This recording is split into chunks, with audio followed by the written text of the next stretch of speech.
అందరికి నమస్తే. సంక్రాంతి సీజన్ మొదలైంది కదా, కైట్స్ ఫ్లై చేయడం స్టార్ట్ చేశారా?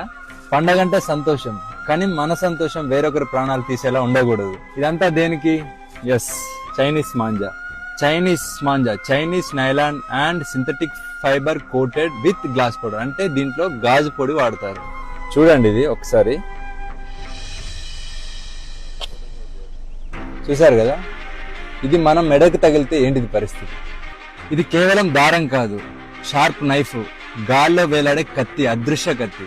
2-వీలర్ రైడర్స్ కి, యానిమల్స్ కి, బర్డ్స్ కి ఈ చైనా మాంజా తగిలి డీప్ కట్స్ జరిగి హెవీ బ్లీడింగ్ జరిగి ప్రాణాలు పోతున్నాయి. వీటి వల్ల చాలా మంది జీవితాలు నాశనం అవుతున్నాయి.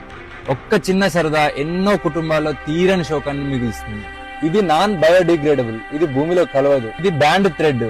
ఈ మాంజా ఎవరైనా ఇల్లీగల్ గా అమ్మితే మీ నియరెస్ట్ పోలీస్ స్టేషన్ లో రిపోర్ట్ చేయండి. చైనా మాంజా అమ్మడమే కాదు, కొనడం కూడా నేరమే.